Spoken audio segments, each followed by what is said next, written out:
I can go into a state of mindfulness, go into a state of silence within the silence when I knit. And then what I did was I started doing affirmations. Now, when I do affirmations, I do more in the form of invocations, because I've learned that the term I am means at that moment you're stepping into your higher aspect of self. Some people call it your Christos authority. It might be your Buddhaic self. It might be that when you say I am, you are naming yourself as the God source, this I am. And so I started thinking of I am statements that I could use that would affirm what I wanted to be in that moment. You know, I might think, okay, I am purity of thought, or I could be saying that I am power, because power isn't power over. Power is the empowerment within that gives you the impetus to make choices in your life. You could be saying I am love. And when you're saying that I am, you're actually imprinting your biofields with those words. And then you can allow your mind to go to kind of surf on the waves of the frequency of love, or I am grace, you know, and muse on what is grace. And by musing on those aspects of consciousness, you are actually increasing the frequency of your own biofields at that time. Then when you take up knitting, or you take up something that you're doing with your hands, it could be woodwork. You could be in the shop making something. You could be, whether it's wood or whether it's metal. And at that moment when you are knitting something, I am thinking that, say, I am grace. And when I'm doing that, there's the frequency that goes down my hands into what I'm making. And so whoever then wears this later on is getting the frequencies that I am putting into it through my consciousness aspect, through the musings I'm doing. Grace and might be love, might be patient, all those aspects. What's really interesting, I can remember years ago about, if you've ever read sci-fi fantasy, there's usually always like a singing sword, right? And someone is, there's always a blacksmith in some of your older legends in the British Isles had to do, and probably maybe in some of your Northern European countries, where the blacksmith was thought of as magical. And the blacksmith would be singing power into the swords, or singing power into the horseshoes that the horses would use. And there's something about that concept that I resonated with. The concept of being able to sing power into something. And then it's like, okay, I can do that because it felt right. And I mused on that aspect of, what am I knitting? It looks like a shawl, but I may really be knitting grace and love and patience. I may be knitting mindfulness. I may be knitting responsibility and acceptance, and which are all aspects that come within the aspect of love. If love is the same frequency as source, then everything that has a higher frequency to it are all within the frequency of love. And then when someone wears this, that's what they're going to be enfolded by, is that love and that grace, and to make them feel for a moment that they're safe and feel snuggled and cuddled, you know. And I used to, one of the things I always wanted to take up, which I haven't yet, but it's on my to-do list, is weaving. Because I thought, you know, when we bring in frequency through meditation, we are weaving ourselves, our biofields, as a tapestry of light. And tapestry really of sound light, because in the beginning was the word, remember? So you have the sound fields and then the light fields. So sound goes out, and when it manifests out in this life as light, so you go sound, light, sound, light. So we're really building in the weaving, or the knitting, or the crocheting, or the embroidering, making tapestries. We're actually building a tapestry or creating a tapestry of sound light that is built in that moment, are made or created in that moment at the level of consciousness you are. Therefore, it becomes a portal.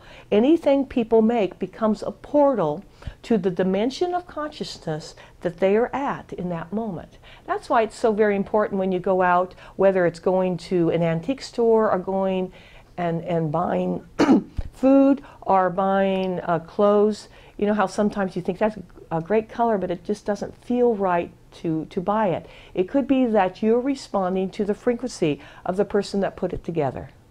And because the frequency of the level of consciousness of everything that's made is based on the frequency of the consciousness that the maker had when they made it. So it's something too that when you make things to consider and go back to the breath and muse on an aspect of mastership, love or grace, patience, acceptance, allowance. There are different ethical words and loving words in all religions and all philosophies. And you can muse on any of them. It doesn't always have to be the same one, but with the breath. And you can consciously then create a work not just of art, but a work of spiritual art, where who you are is you're building a gateway to a level of consciousness. That's who you are at the moment. And it's created with the foundation of love and grace. And then whoever gets that article is blessed and wrapped and enfolded in a safety net of love and grace. And one more aspect of consciousness, I talked a little bit about mindfulness and consciousness as part of knitting, or part of creating something from your hands and from your heart and your mind, because that's when you buy something and it's handmade. That's what people are putting it. They're putting it from their heart and their mind, and from the level of consciousness they are. And one of the things that we don't always touch on is sound and music having to do with consciousness, because sound is consciousness, but sound is also a carrier of consciousness. What's the difference between two musicians, who we would call a master musician, or someone that's it's like, why aren't they famous? They're a wonderful piano player, wonderful saxophone player. A lot of it has to do with the consciousness. What's the consciousness that they came to? That are they becoming one? Do they understand the consciousness, let's say, of the instrument and the sound that they're creating, and making it one creation in service? In service. And it's, what are they in service to?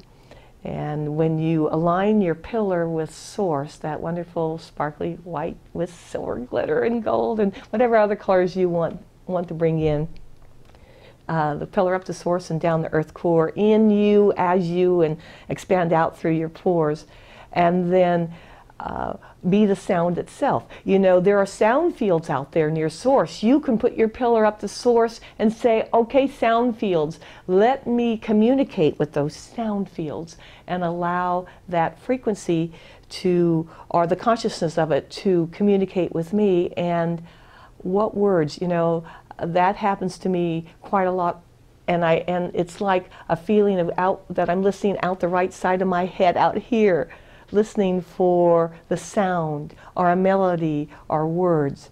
And the same with lyrics or poetry or anything I want to create. It seems to come there, and by listening and knowing that there's consciousness there, I can allow it to come in. And that consciousness of sound and light is throughout all aspects of life.